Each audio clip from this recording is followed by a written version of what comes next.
नमस्कार भावी शिक्षकांनो आणि टेट 2022च्या अभियोग्यताधारकांनो, मी विजय यादव, कोर टीम सदस्य, तुमचं तुषार देशमुख ऑफिशियल या तुमच्या लाडक्या यूट्यूब चॅनलवरती स्वागत करतो. आज शनिवार आहे आणि तुमच्या मनामध्ये अनेक प्रश्नांचं काहूर माजलेलं असताना अनेक कॉल आणि SMS आणि व्हॉट्सअपच्या माध्यमातून या विषयावरती चर्चा करण्याचं ज्या विनंत्या आलेल्या आहेत त्या विनंत्यांना मान देऊन आम्ही हा आजचा व्हिडिओ शूट करत आहोत.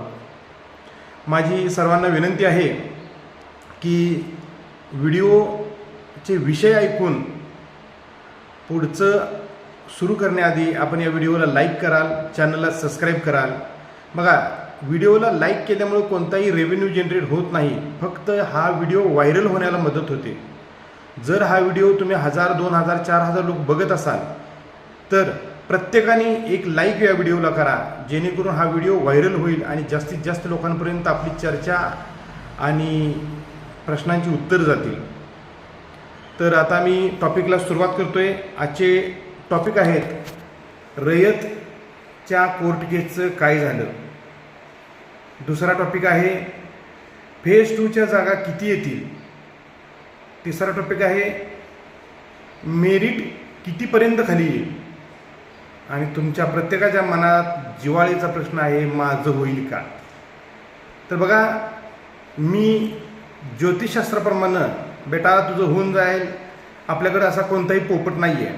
पण आपण शिक्षक आहोत, आपल्याकडे आकडेमोड आहे. त्या आकडेमोडाच्या आधारे मी आज तुम्हाला खात्री पटवून देतो की तुमचं होतंय की नाही.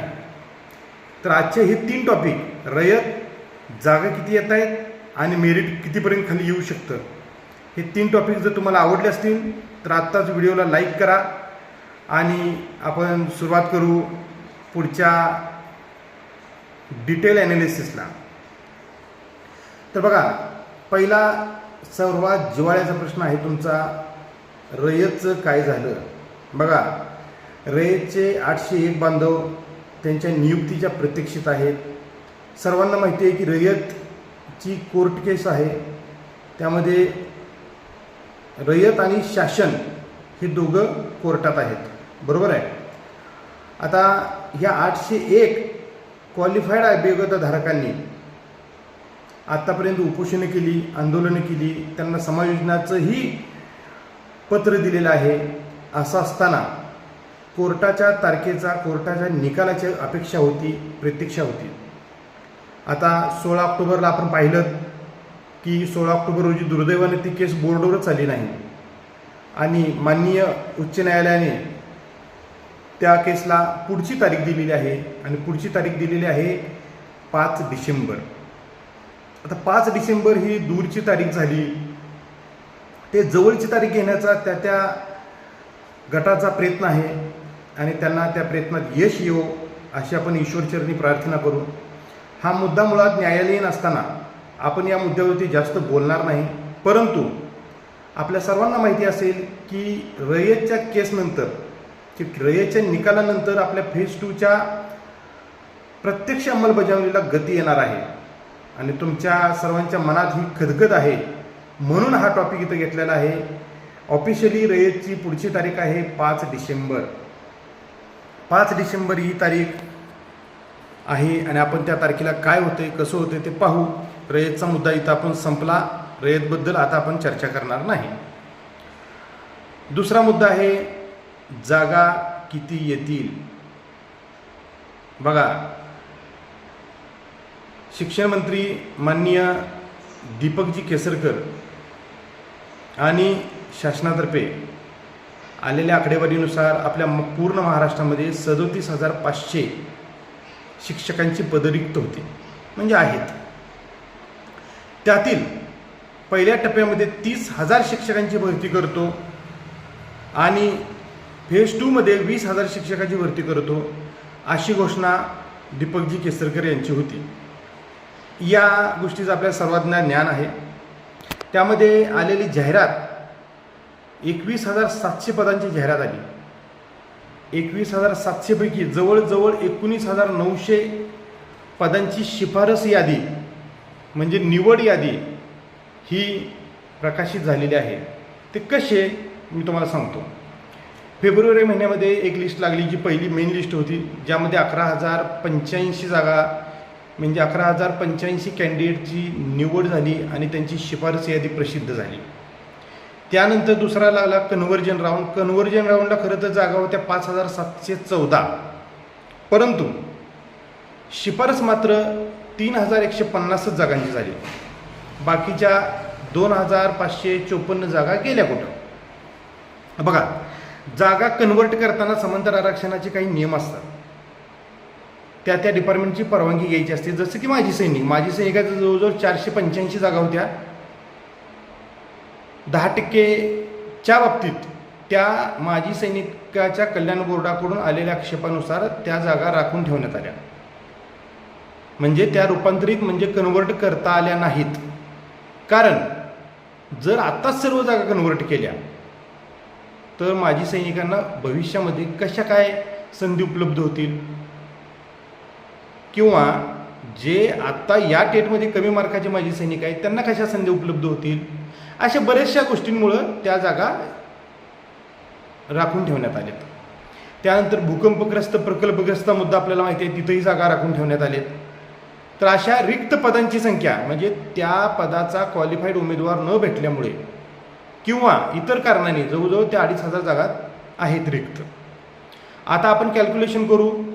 11,085 प्लस 3,150 प्लस 442 उर्दू माध्यमाच्या रूपांतरित यादी लागली होती, आणि त्यानंतर मुलाखतीची 4,879 पदाची शिफारस म्हणजे यादी प्रसिद्ध झाली. त्यामध्ये 7,000 लोकांची यादी झाली, पण जागा 4,879 आहेत. याची जर तुम्ही टोटल केली तर समथिंग 19,900च्या आसपास येते. हे एवढं सर्वांना मान्य आहे. आता काल परवा चाललेल्या बातमीनुसार आपल्याला काल परवा बातमी जी आली ती काय बातमी आली बरं? शिक्षकांना नोकरी नको आहे का? बरोबर आहे. तर त्या बातमीचा जर आपण आधार घेतला आणि आपण ती बातमी जर वाचली तर त्या बातमीमध्ये असं स्पष्ट उल्लेख होता की शिक्षक पेशामध्ये फक्त 15,000 लोकांनी जॉब जॉईन केलेला आहे. म्हणजे शिफारस झालेल्या उमेदवारापैकी म्हणजे 19,000 लोकांची शिफारस झाली, 19,900 लोकांची शिफारस झाली. त्यामध्ये प्रत्यक्ष जॉब जॉईन करणारे उमेदवार होते फक्त 15,000. ती बातमी आपल्या सर्व ग्रुपवरती आपण टाकली, ती बातमी आपण सर्वांनी वाचली असेल, बरोबर आहे. तर 19,900 मधून फक्त 15,000 लोकांनी जॉब जॉईन केलेला आहे. म्हणजे 4,900 पदं ही अपात्र, गैरहजर आणि रुजू न झालेली आहेत. आता काही लोकांच्या समजुतीसाठी मी सांगतो, रिक्त पदे म्हणजे काय? त्या पदाचा उमेदवार न मिळणे आणि ते पद रिक्त राहणे. त्यानंतर अपात्र म्हणजे काय? की टेटचा फॉर्म भरताना स्वयं घोषित किंवा सेल्फ सर्टिफाईड करताना जी माहिती भरली त्या माहितीची कागदपत्रे सादर न करणे किंवा त्या सादर केलेल्या माहितीमध्ये तफावत आढळून येणे, यामुळं उमेदवार होतो अपात्र. त्यानंतर गैरहजर, डॉक्युमेंट व्हेरिफिकेशनसाठी गैरहजर राहणे. त्यानंतर रुजू न होणे, डॉक्युमेंट व्हेरिफिकेशनला हजर राहिले, समुपदेशनला हजर राहिले, परंतु प्रत्यक्ष जाऊन पंचायत समितीला रुजू अहवाल दिला नाही, अशीही लोक आहेत. बघा, शिक्षक भरती ही एक लेंदी प्रक्रिया होती. 5-5, 10-10 वर्ष शिक्षक भरती होत नाही आणि शिक्षक हा अभ्यासू प्राणी आहे. त्यामुळे एकाच परीक्षेवरती कोणीच बसत नाही. राज्यसेवा, लोकसेवा, तलाठी, ग्रामसेवक, कोतवाल, शिपाई सर्व परीक्षा आपण देत असतो. बऱ्याच बांधवांचं दुसरीकडे सिलेक्शन झालेलं असतं. शिक्षण सेवकचा कालावधी 3 वर्षाचा असतो, तो त्यांना काढायचा नसतो, त्यांना फुल पगार चालू असते.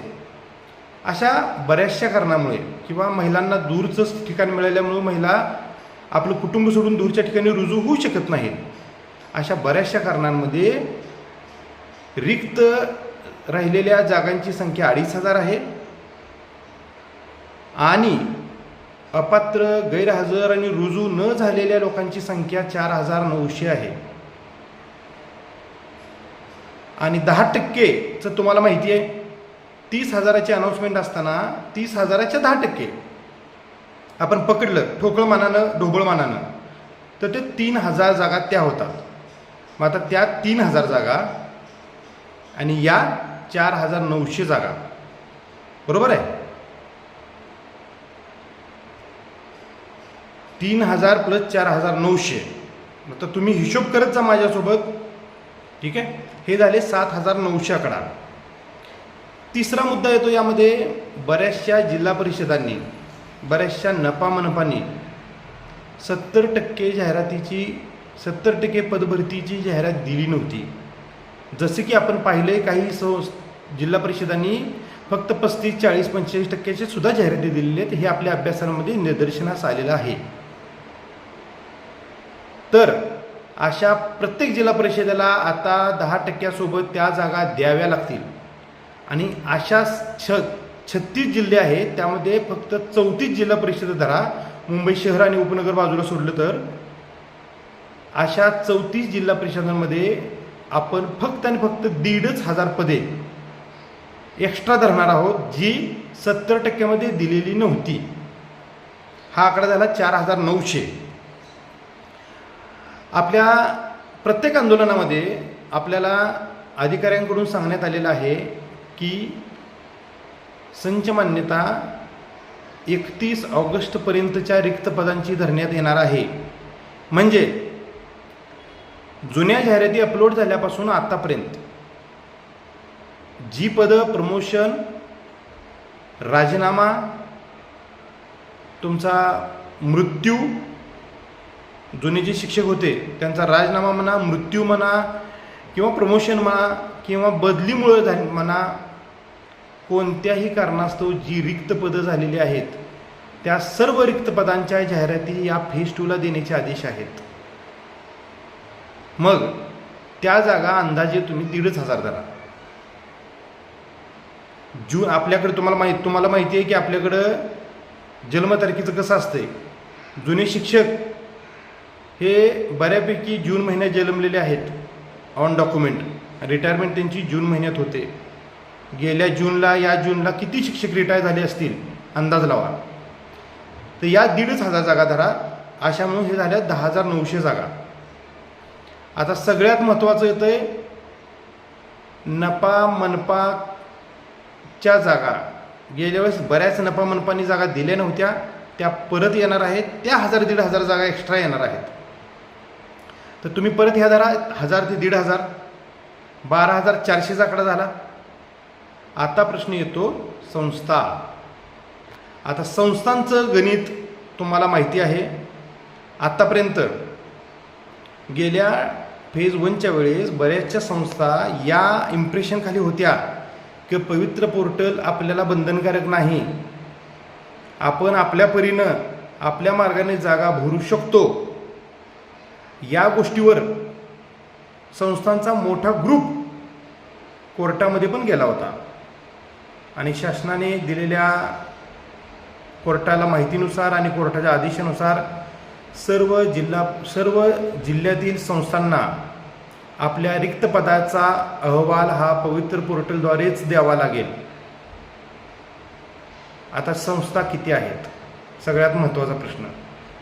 महाराष्ट्रामध्ये अल्पसंख्याक संस्था सोडून अल्पसंख्याक संस्था पवित्र पोर्टलच्या अंतर्गत येत नाहीत.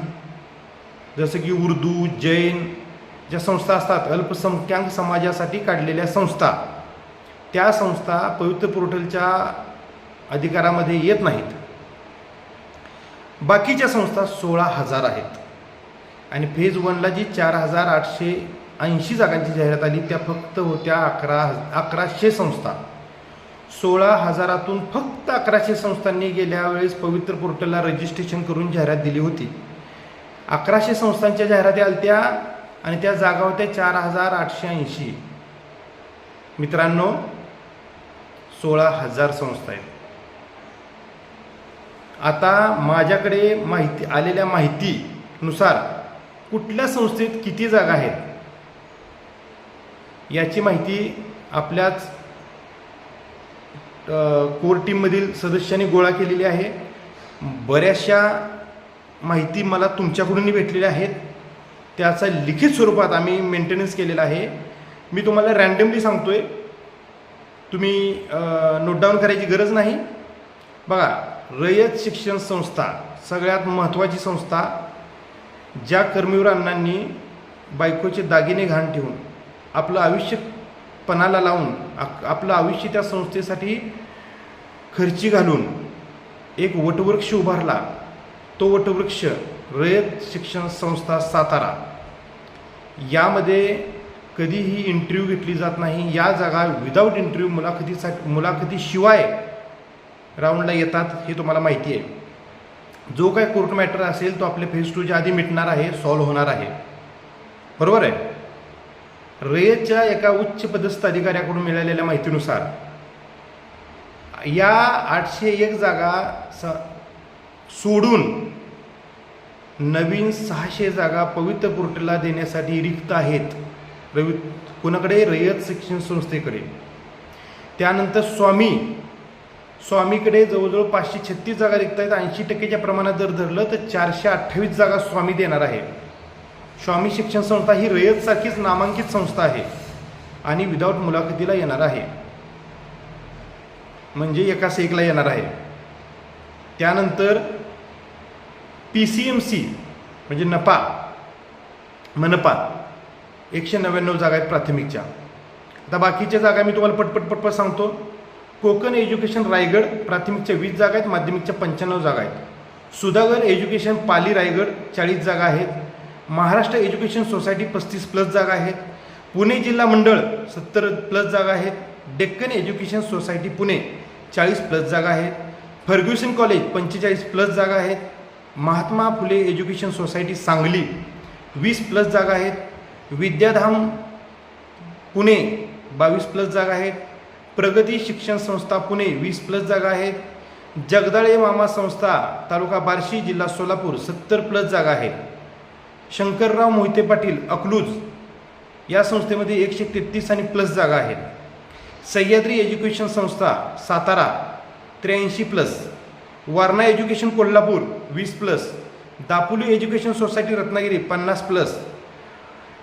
जिल्हा मराठा संस्था अहमदनगर 350 जागा आहेत. त्यातल्या पेसा क्षेत्र सोडून 240 जागा आपल्याला येऊ शकतात. Phaltan education society Phaltan 25+. पुण्यश्लोक अहिल्याबाई होळकर सेवा संघ संचालित नगरची जागा आहेत 8. शारदा भवन एज्युकेशन सोसायटी 100. वसमत हिंगोलीमध्ये वसमत बहिर्जी 19 जागा आहेत. दीनदयाल उपाध्याय शिक्षण संस्था संभाजीनगर 40+ जागा आहेत. गणेश शिक्षण प्रसारक मंडळ शिर्डी 23+ जागा आहेत. आबासाहेब काकडे संस्था नगरची आहे 150 जागा. मारुतीराव घुले पाटील संस्था 200+ जागा आहेत नगरच्या. या सर्व जागा फेज 2ला येणार आहेत. ही लिस्ट मी जी वाचून दाखवली फक्त 25 ते 26 संस्थांची होती, जिथं ॲक्टिव्ह कोर टीम सदस्यांनी गेलेत, निवेदने दिलेत, माहितीच्या अधिकाराखाली या माहिती घेतलेत आणि संकलन केले. आता आकडेवारी आपली चालू होती. 16,000 संस्था आहेत मित्रांनो. 10,000 संस्था असं धरू की त्या संस्थांमध्ये जागा रिक्त नाहीत किंवा त्यांची पवित्र पोर्टलला देण्याची इच्छा नाही.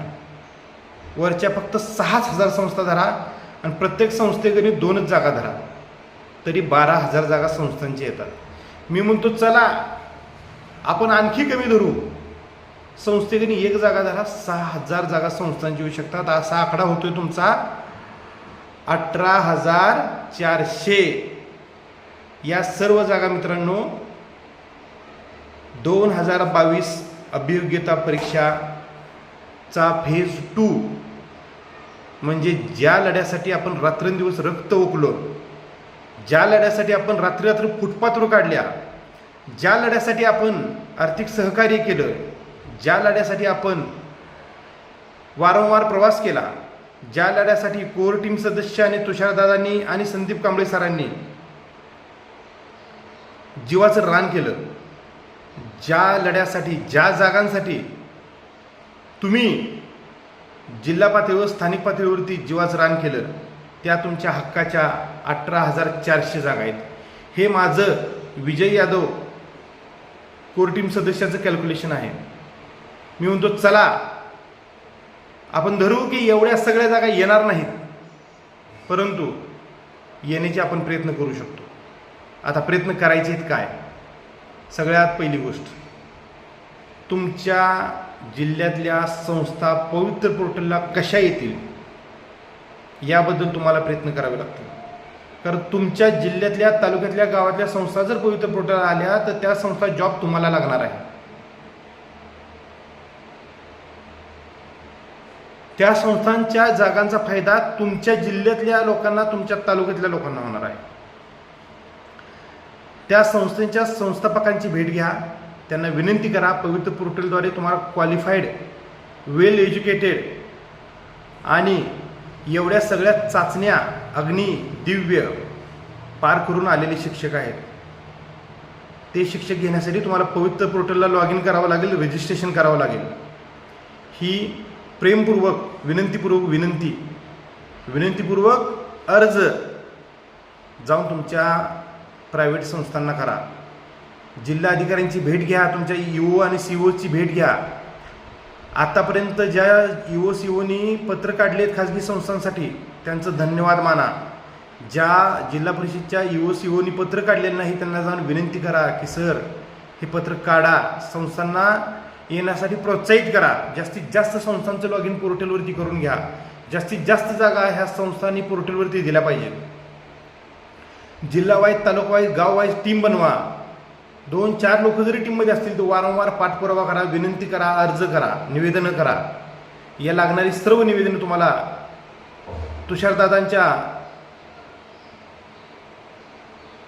युवा विद्यार्थी असोसिएशन महाराष्ट्र राज्य या लेटर पॅडवर मिळतील. ते तयार आहेत. ज्या अधिकाऱ्यांनी, ज्या शिक्षण अधिकाऱ्यांनी तुम्हाला सहकार्य केले आणि सांगितलंय की ह्या जागा आम्ही पवित्र पोर्टलला देणार आहेत, आमच्या जाहिराती तयार आहेत, त्यांना वारंवार जाऊन त्रास देऊ नका. फक्त एकदा दोनदा जाऊन फॉलोअप घ्या. जिथं जागा तयार नाही तिथं जास्त एफर्ट्स लावा. या सर्व जागा पवित्र पोर्टलला नोंद करणं आपलं काम आहे. या सर्व जागा 18,400 जागांपैकी जेवढ्या जास्त जागा आपण पवित्र पोर्टलला खेचून आणू तेवढं, आपला पुढचा टॉपिक आहे मेरिट, तेवढं मेरिट खाली येईल. आता मेरिट खाली किती येईल, मेरिट खाली कसं काय येऊ शकतं? बऱ्याच जणांचं मत आहे लागलेले लोक परत येतील, तेच लोकांचं सिलेक्शन होईल, बरोबर आहे. आता माझ्याकडे असलेला डेटा मी तुम्हाला सांगतो. बघा, 15,000 शिक्षकांनी जॉईन केलेलं आहे, बरोबर.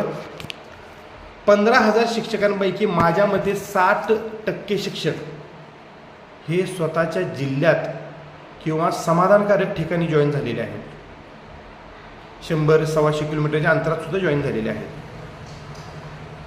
हे समाधानी शिक्षक फेज 2ला तुमच्या गटापेक्षा, निवड झालेल्या गटापेक्षा वरच्या गटाला पात्र आहेत. कधी जर ते पात्र असतील तर, म्हणजे 1 ते 5ला लागलेल्या शिक्षकाची जर टेट 2 पास असेल तरच तो 6 ते 8ला येणार आहे. 6 ते 8ला लागलेले शिक्षक वरच्या गटासाठी कधी पात्र आहे? जर त्याचं MA वगैरे झालेलं असेल तर. आणि समजा मला स्वतःच्या जिल्ह्यात जॉब लागला आहे आणि पुढच्या वर्गाला जाण्याची संधी मला 400 किलोमीटरवर भेटते, मी का तो प्रेफरन्स दिलो?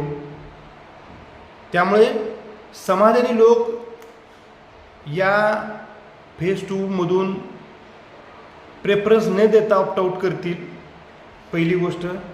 त्यानंतर आणखी ज्यांच्यामध्ये आशावाद आहे की मला याच्यापेक्षा बेटर मिळू शकतं, अशा आशावादी लोकांना एक कॉमन सेन्सची गोष्ट आहे की एखादा व्यक्ती आपल्या जिल्ह्यापासून दूरच्या जिल्ह्यात लागलेला असेल, त्याचा प्रयत्न काय असणार आहे हो? त्याचा प्रयत्न असणार आहे स्वतःच्या जिल्ह्यात जाणे, स्वतःच्या जिल्ह्याच्या आसपास जाणे. त्यामुळे तो गेल्या फेज 1ला काय केलं होतं, जेवढे आले तेवढे सगळे प्रेफरन्स दिले होते, कारण तेव्हा फक्त पाहिजे होतं जॉब. विदाऊटला आलेले सर्व प्रेफरन्स दिले होते. पण आता तसं होणार नाही आहे. आता काय होणार आहे, सिलेक्टिव्ह जिल्ह्याचे प्रेफरन्स दिले जातील. म्हणजे मी समजा नागपूरला लागलो आहे, मला 114 मार्क आहेत. पुढच्या वेळेस मी विदर्भ, मराठवाड्याचा, कोकणाचा एकही प्रेफरन्स देणार नाही. मी डायरेक्ट आमचा पश्चिम महाराष्ट्राची प्रेफरन्स देणार आहे. सोलापूर, कोल्हापूर, सातारा, नगर, पुणे, जास्तीत जास्त नाशिक. बरोबर आहे. त्यामुळे माझी इतर जिल्ह्यांसोबत, मला 114 मार्क असूनही माझी इतर जिल्ह्यांसोबतची कॉम्पिटिशन मी संपवली. आणि हा फंडा जास्तीत जास्त तुम्हाला फायदेकारक ठरणार आहे. त्यानंतर वरच्या गटाला पात्र नसलेले शिक्षक, जसं की मी तुम्हाला सांगितलं 1 ते 5ला लागलेले शिक्षक टेट 2 पास नसेल, नाही होणार. सगळ्यात महत्त्वाचं आणखी एक कारण, महिला वर्ग. बघा, आपल्या माता भगिनींना बंधनं असतात. घरची परिस्थिती कशीही असली तरी आपल्या माता भगिनी 150-200 किलोमीटर सोडून अंतर दूरचे प्रेफरन्स देऊ शकत नाहीत.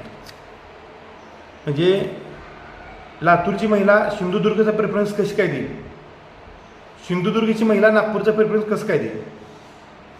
त्यामुळं जे काय महिला राहिलेल्या आहेत त्या महिला सिलेक्टेड प्रेफरन्स देतील. मार्क जास्त जरी असले, कमी जरी असले, तर त्यांची कॉम्पिटिशन लिमिटेड होऊन जाईल. दुसऱ्या जिल्ह्यांमध्ये, ज्या जिल्ह्याचा प्रेफरन्सच दिला नाही त्या जिल्ह्यामध्ये त्यांची कॉम्पिटिशन नसणार आहे. एक वेळ प्रेफरन्स न दिल्यामुळे नोकरीची संधी हुकेल, परंतु स्पर्धा कमी होईल.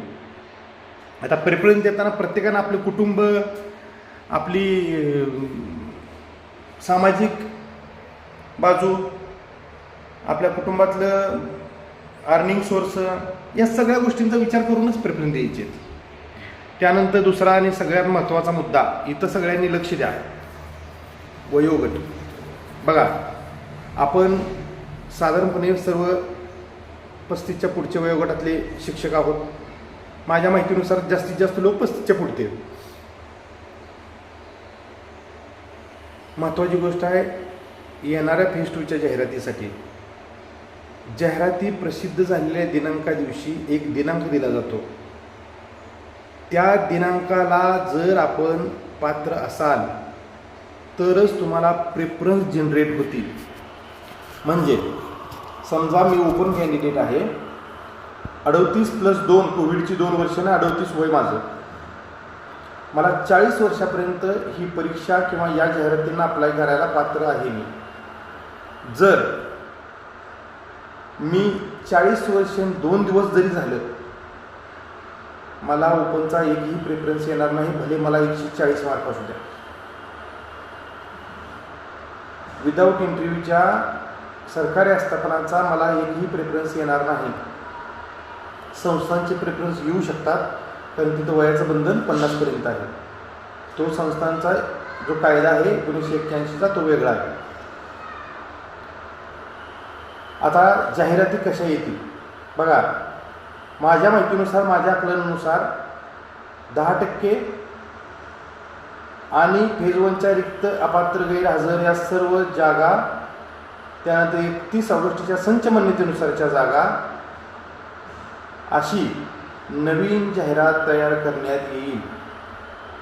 ती जाहिरात प्रकाशित करताना त्या दिनांका रोजी जे पात्र असतील त्यांनाच प्रेफरन्स जनरेट होतील.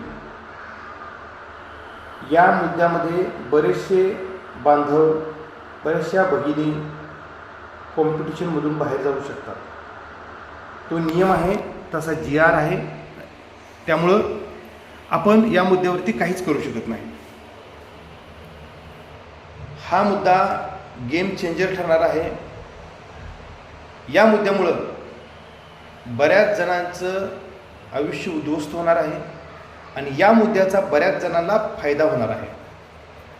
विचार करा, जर मला 111 मार्क आहेत, मी मेरिटच्या म्हणजे मी मेरिटवरतीच आहे, मला 111 मार्क आहेत, आणि जर आचारसंहिता इलेक्शन रिझल्ट, रेसचा निकाल, या सगळ्या गोष्टींमुळं टॅब ओपन व्हायला वेळ लागला आणि जाहिरात प्रसिद्ध व्हायला वेळ लागला. आणि जर माझा 40वा वाढदिवस झाला, म्हणजे ओपनच्या बांधवांचा 40वा वाढदिवस झाला, SB, SC, BC, EWS आणि इतर OBC, VJ, SC, ST, इतर मागासवर्गीय जे कॅटेगरी आहेत सर्व 43+2 45वा बड्डे जर त्या तारखेच्या आधी झाला तर येणाऱ्या जाहिरातींना, सरकारी आस्थापनाच्या जाहिरातीला आपण अपात्र असू. या मुद्द्यामुळे मेरिट भयानक खाली जाणार आहे. तुम्हाला माहिती आहे, परीक्षाचा फॉर्म 2,46,000 लोकांनी भरला. प्रत्यक्ष परीक्षेला हजर असणारे लोक होते 2,16,000. त्यातून पात्र अपात्र सेल्फ सर्टिफाईड न केलेले लोक काढले तर 173,000 लोकांनी सेल्फ सर्टिफाईड केलं होतं. त्यानंतर प्रेफरन्स ॲक्च्युअलमध्ये 1,20,000 का 40,000 लोकांनी फक्त प्रेफरन्स लॉक केले होते. यामध्ये पण 20,000 लोक जॉबला लागले, राहिले 1,00,000च लोक.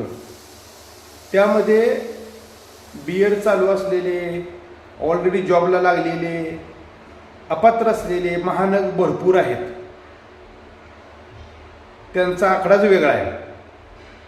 आणि सगळ्यात अभागी, सगळ्यात दुर्दैवी आपण आहोत जे वयातून बाद होतील. सरकारच्या, कोर्टाच्या, प्रशासनाच्या या प्रक्रियेमध्ये जो वेळ गेला त्या वेळेमुळं आपण वयोगटातून अपात्र असू. ज्या बांधवाचं, ज्या भगिनीचं वय 45 पूर्ण होईल जाहिराती यायच्या आधी, तो बांधव फक्त खाजगी संस्थांचे प्रेफरन्स त्यांना येतील. या गोष्टीचा मेरिटवरती भयानक परिणाम होणार आहे. यामुळं मेरिट ड्रॅस्टिकली खाली येणार आहे. आणि ज्या जागा आहेत बघा, पहिला राऊंड 11,085 लोकांचा लागला, बरोबर आहे. इथं जागाच मी म्हणतो तुम्हाला 18,000 येऊ शकतात तुमच्या पाठपुराव्याच्या नंतर. त्यामुळं जेवढ्या जास्त जागा येतील तेवढी मेरिट खाली जाईल. आता तुमचा महत्त्वाचा प्रश्न की सर मेरिट कुठंपर्यंत खाली येईल. बघा, मेरिट कुठंपर्यंत खाली येईल हे सांगायला सध्या आपल्याला एक जादुई पोपट आणावा लागेल. तो जादुई पोपट पण ह्या सगळ्या गोष्टी बघून, आपले प्रवर्ग, आपल्या कॅटेगरी, आपलं नियम आणि बाकीच्या सर्व गोष्टी बघून तो जादुई पोपट पण जाग्याला जीव सोडेल. त्यामुळे एक्झॅक्ट मेरिट किंवा एक्झॅक्ट माझं होईल का नाही हे सांगणं कठीण आहे. तरी पण तुम्हाला 2 मिनिटांमध्ये मी समजवण्याचा प्रयत्न करतोय. तुमचं जी पहिली यादी लागली त्यावेळेस तुमच्या प्रवर्गाचं मेरिट कुठे 112चं लागलं, कुठे 120चं लागलं, कुठे 108चं लागलं, कुठं 115चं लागलं. परंतु रूपांतरित यादीमध्ये दन 5-5 मार्काने मेरिट कमी झाले, बरोबर आहे. आता सर्वसाधारणपणे 110 ते 112 या 3 मार्कावरील सर्वांचं मेरिट आहे. म्हणजे माझ्या माहितीप्रमाणे OBC 111 आहे, EWS जे काय 1-2 मार्काचा इकडे तिकडे फरक. तुम्हाला तुमचं मेरिट, तुमच्या प्रवर्गाचं मेरिट, तुमच्या विषयाचं मेरिट चांगलंच माहिती आहे. आता जर जागा जास्तीत जास्त आल्या तर काय होऊ शकते बघा मित्रांनो. जे आता पॉईंट डिस्कस केले, वय, पहिला मुद्दा वय, दुसरा मुद्दा तुमच्या पुढं असलेले लागलेले बांधव सिलेक्टिव्ह प्रेफरन्स देणार आहेत, महिला सिलेक्टिव्ह प्रेफरन्स देणार आहेत. आणि बरेचसे बंधू आणि भगिनी वयामुळे या फेरीतून बाहेर होतील. या सर्व गोष्टींचा विचार करता मी जाणीवपूर्वक विधान करतोय, मेरिट कमीत कमी तुमच्या मार्कापासून, म्हणजे तुमच्या मेरिटपासून 5 ते 7 मार्कांनी मेरिट कमी येऊ शकतं. 5 ते 7 मार्कांनी यामध्ये कमी जास्त होऊ शकतं. ॲक्च्युअल आकडा सांगायला मी काय ब्रह्मदेव नाही. तुम्ही तेवढे सुज्ञ आहात, माझ्याकडून तेवढी तुम्ही अपेक्षा करत नाही, मला माहिती आहे. परंतु या जागा आणण्यासाठी आपल्याला अथक परिश्रम करावा लागणार आहे. माझं होईल का नाही माझा प्रवर्ग हा आहे, माझा विषय हा आहे, हे प्रश्न आपण परीक्षा झाल्यापासून, निकाल लागल्यापासून आतापर्यंत विचारत आहोत. आणि मी जी तुम्हाला आकडेमोड सांगितलेली आहे, 21,700ची जाहिरात आली, 19,900 शिफारस झाली, 15,000 लोकांनी जॉईन केलं, 4,900 रिक्त पदांची संख्या आहे, 10% 3,000 पदांची संख्या आहे, आणि तुमचे 70% बसणारे जागा, त्यानंतर रिटायरमेंटनं आलेल्या जागा, संस्था, नपा, मनपा, नवीन संस्था, आतापर्यंत पवित्र पोर्टलला आलेच नाहीत त्या संस्था, आलेल्या संस्था, त्यांच्याकडे अजून रिक्त झालेल्या संस्था, या सर्वांचा आकडा 17,000 ते 18,000 आहे. तो आकडा कमी जास्त होणे किंवा ऑथेंटिकेट आकडा हा आपल्याला जाहिराती अपलोड झाल्यानंतर समजणार आहे. आता जाहिराती अपलोड कधीपर्यंत होतील? मित्रांनो, तुम्ही संभाजीनगर जिल्हा परिषदेची बातमी सर्वांनी पाहिलेली आहे. समजदार को इशारा काफी होता है, या तत्वावरती मी या मुद्द्यावर कमी बोलणार आहे. एका बाजूला आयुक्त कार्यालयातून आपल्याला हे सांगण्यात आलेलं आहे की डिसेंबर म्हणजे आचारसंहितेच्या नंतर प्रक्रिया चालू होईल. एका बाजूला संभाजीनगरच्या जिल्हा परिषदेच्या अधिकाऱ्यांनी पवित्र पोर्टलला जाहिरात दिली असं विधान केलेलं आहे. पत्रकार बांधव खूप जबाबदारीने छापत असतात. याचा तुम्ही अंदाज लावा.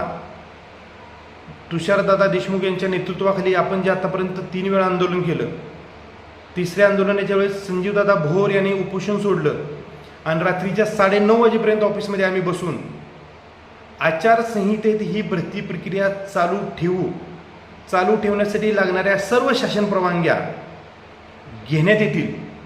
आपल्याला लेखी पत्र मिळालं आहे. युवा विद्यार्थी असोसिएशनला हे लेखी पत्र आलेलं आहे. मित्रांनो, गेल्याच व्हिडिओमध्ये मी तुम्हाला सांगितलेलं आहे, आचारसंहितेमध्ये फक्त जाहिराती प्रसिद्ध करता येत नाहीत, नियुक्ती देता येत नाही किंवा मतदारांना प्रलोभन होईल असं काही कृत्य करता येत नाही. परंतु आयुक्त कार्यालय सर्व जिल्हा परिषद आणि खाजगी संस्थांकडून त्यांच्या रिक्त पदांची संख्या मागवणे हा त्यांचा प्रशासकीय इंटरनल भाग आहे. मला खात्री आहे याच भागावरती काम चालू आहे. जवळजवळ यासाठी 5 व्हिडिओ कॉन्फरन्स घेतलेले आहेत माननीय सूरज मांढरे सरांनी. ते काम करण्यासाठी आता जर वेळ आपण पाहिला तर वेळ आहे. आपल्या हातात आहे काय? त्या संस्थांना आपल्या बाजून प्रोत्साहित करून, विनंती करून त्या संस्था, नपा, मनपा जाहिराती, झेडपीच्या जाहिराती जास्तीत जास्त कशा पोर्टलवर येतील यासाठी काम करणे, यासाठी पाठपुरावा करणे. इथपर्यंत कुठल्याही नवीन परवानगीची गरज नाही. नवीन परवानगीची गरज कधी आहे? जेव्हा सर्व डेटा संकलित झाला आहे आणि पब्लिश करायचा आहे, तेव्हा नवीन परवानगी घेण्याची आचारसंहितेमध्ये गरज पडते. मित्रांनो, ही पदभरती सुमोटो याचिकेद्वारे कोर्टाच्या आदेशाद्वारे चालू आहे. त्यामुळं आणि याची प्रक्रिया 10 सप्टेंबरला मंत्रालय शासनातर्फे पत्र निघालेलं आहे. 13 सप्टेंबरला आयुक्त कार्यालयातून प्रशासकीय पत्र निघालं आहे आणि आजही आपण पाहतोय की